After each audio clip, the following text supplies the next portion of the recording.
वालेकुम। आप सब कैसे हैं? उम्मीद है आप सब ठीक होंगे, खैरियत से होंगे। अल्हम्दुलिल्लाह हम भी बिल्कुल खैरियत से हैं और मैं दुआ करती हूँ कि आप लोग भी जहाँ हो अल्लाह के अमान में हो। बिस्मिल्लाहिर्रहमानिर्रहीम का नाम लेके अपना व्लॉग का स्टार्ट करती हूँ। ये मेरे पार्सल्स आए हुए थे टेमू के और ये पाकिस्तान से पहले आए थे, लेकिन मैं इनको खोल नहीं सकी, ना असेंबल कर सकी, ना देख सकी कि जो मेरा पार्सल था वो ठीक आया है कि नहीं आया। लेकिन अब मेरे पास वापस आके टाइम था तो फिर मैंने इनको खोला। एक्चुअली ये किचन का रैक है, किचन में जार्स रखने के लिए, अपनी सारी चीज़ें रखने के लिए, और एक स्टोरेज जो है ना, शू रैक मैंने ऑर्डर किया था। टेमू तो लगता है मुझे कि ना मुझे कंगाल ही कर देगा। आप ऐप डाउनलोड कर लें और बस आप स्क्रॉल करें और आपको चीज़ें ऐसी होती हैं कि कुछ चीज़ों की आपको लगता है कि नहीं भी ज़रूरत, लेकिन फिर भी आपका दिल करता है लेने का। लेकिन बहरहाल ये चीज़ों की मुझे ज़रूरत थी तो इसलिए फिर मैंने ऑर्डर किया था, क्योंकि मेरे पास किचन काउंटर में जो है ना वो स्पेस इतनी नहीं है कि मैं जो है वो सारी चीज़ें लाइन से लगा दूँ, चूँकि मुझे रोटी बनानी होती है और बहुत सारे काम करने होते हैं। इसलिए मुझे कोई ऐसा रैक चाहिए था जिसके अंदर 2 लेवल हो और जिसके ऊपर भी मैं चीज़ें रख लूँ, नीचे भी मैं रख लूँ और आराम से फिर मेरी जो स्पेस है वो यूटिलाइज़ हो जाए, वो बच जाए और स्पेस भी जो है वो मेरी अच्छी जो है इस्तेमाल हो जाए। तो इसीलिए फिर मैंने ये किचन का जो है शू रैक ऑर्डर किया था, बैम्बू स्टाइल का। इसका कलर बहुत ही प्यारा था, मुझे तो इसका कलर बहुत ही प्यारा लगा।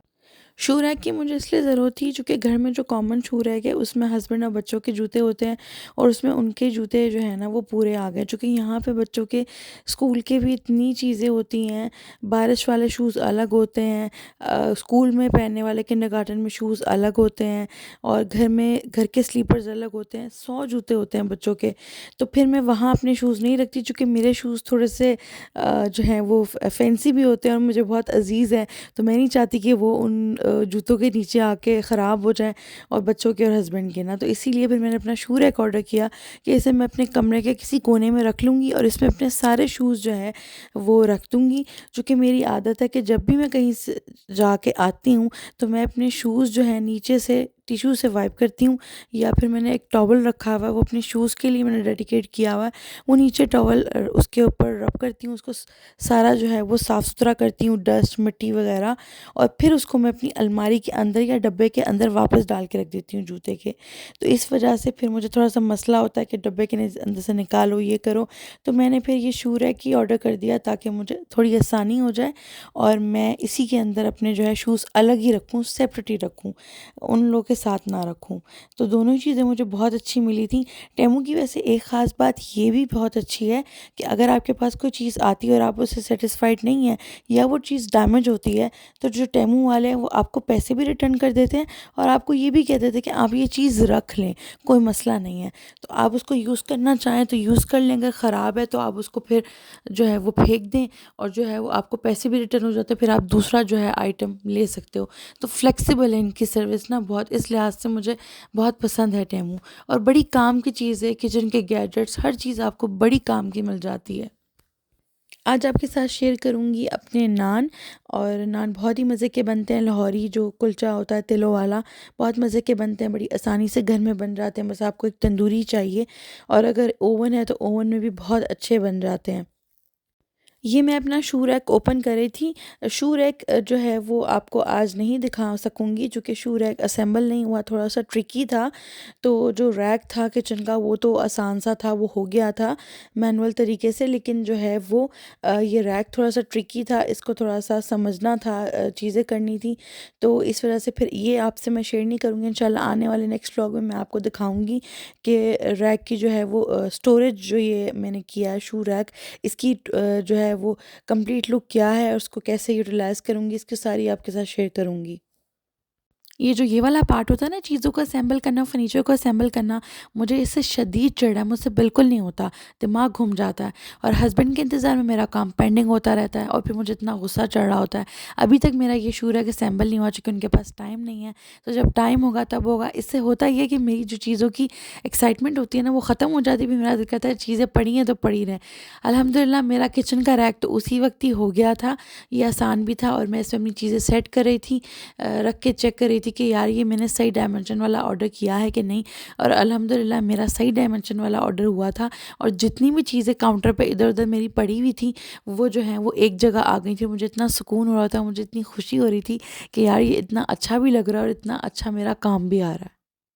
ये 2 से 3 दिन का व्लॉग था मेरा, 1 ही दिन का नहीं था। तो फिर मैंने जो है 2 दिन का व्लॉग था, तो उसको फिर मैंने कंबाइन करके एक पूरा जो है ना वो अपना व्लॉग बना लिया।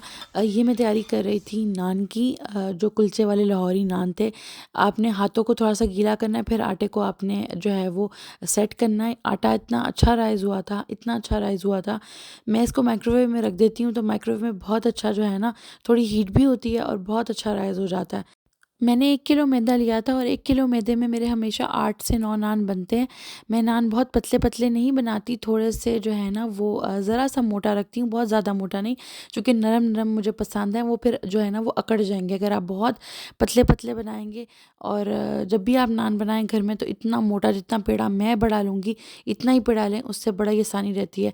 और ऑयल तो अपने पास साइड में ज़रूर रख लें गरम करके, चूँकि आपको इस पे खुश्की नहीं लगानी। अगर आप इस तरह की डो पे खुश्की लगाएँगे ना, तो इतने ड्राई नान बनेंगे, सूखे नान बनेंगे, बिल्कुल मॉइस्ट नहीं होगा उनमें, और वो इतने सख्त हो जाएँगे और उनकी शेप भी अच्छी नहीं आएगी, उनकी नीट लुक बिल्कुल नहीं आएगी। तो जितनी भी सारी आपने ये सारी बाद में तैयारी करनी है पेड़ों की, और उसको थोड़ा-सा सेट करना है आटे को, वो हाथों में थोड़ा-सा ऑयल लगा के उसको थोड़ा-सा उसके साथ फिर आपने करना है, तो फिर आपके बहुत अच्छे नान बनेंगे।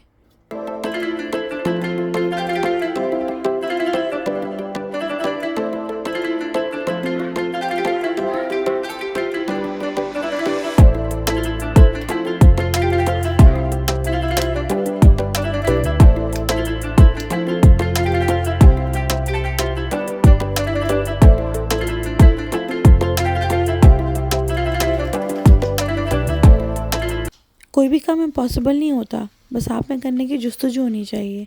अगर आप में हिम्मत है, नीयत साफ़ है, तो अल्लाह ज़रूर मदद करता है। और कुछ काम ऐसे होते हैं कि आपने अपनी ज़िंदगी में बहुत कोशिश की होती है, टाइम लगाया होता है, सब्र भी किया होता है, लेकिन फिर भी वो काम बीच में रह जाते हैं, वो नहीं हो पाते। यहाँ तक कि आप थक जाते हो, लेकिन फिर भी वो काम अंजाम नहीं पाता, क्योंकि उसमें अल्लाह की मर्ज़ी होती है।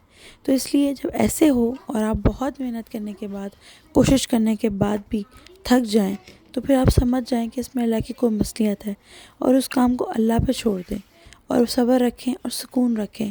फिर अपने वक्त पे जब उसका वक्त मुकर्रर होगा, तो वो काम हो जाएगा इंशाल्लाह। मायूस होने और हिम्मत हारने से कुछ भी नहीं होगा।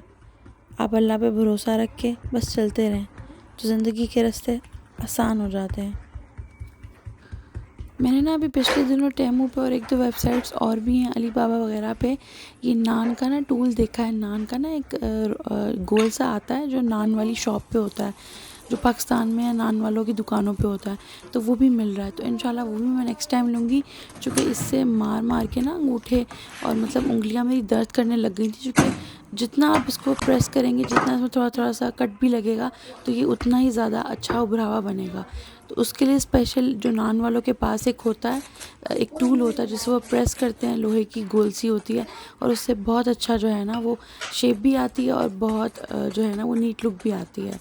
अल्हम्दुलिल्लाह नान बहुत अच्छे बने थे, इसका टेस्ट भी बहुत अच्छा था, सॉफ्ट भी बहुत थे, सबको पसंद भी आए थे और सब ने एंजॉय किया था चनों के साथ। चनों की रेसिपी इंशाल्लाह आपसे फिर किसी दिन शेयर करूँगी, इस वक्त नहीं शेयर कर सकी क्योंकि बस जल्दी से मैंने जो है वो चढ़ा दिए थे। चने जो हैं मैंने फ्रोज़न यूज़ नहीं किए थे, टिन वाले यूज़ नहीं किए थे। मैंने चने एक रात भिगोए थे, फिर अगले दिन उनको उबाल के घर के चने इस्तेमाल किए थे, तो जो उससे जो टेस्ट होता है वो बहुत अच्छा होता है। एक होते हैं काबुली चने और दूसरे होते हैं देसी चने। मैंने यूज़ किए हैं देसी चने, जो साइज़ में थोड़े से छोटे होते हैं, जो पाकिस्तान में भी या लाहौर में आप स्पेशल जो है चने कुलचे का नाश्ता लाहौर का बहुत फेमस है, तो वो जो लोग यूज़ करते हैं वो देसी चना होता है छोटे साइज़ का, काबुली यूज़ नहीं करते। उसका फ्लेवर बहुत अच्छा आता है, वो गलता थोड़ा टाइम लेता है, लेकिन आप उसको पूरी रात भिगोएं, अगले दिन आप सोडा डाल के उसे बॉयल करें, तो उसका बहुत अच्छा फ्लेवर आता है और बहुत अच्छे बनते हैं। आई विश मैं आप लोग को टेस्ट करा सकती हूँ कि कितने मज़े के बने, कितना अच्छा इसका शोरबा बना था और कितनी मज़े की इसकी कंसिस्टेंसी थी। मैंने जो तरी थी चनों की वो उतार के साइड पे रख ली थी, ताकि जो है वो बाद में मैं ऊपर से डालूँगी। आज का व्लॉग इतना ही था। Take care, bye bye.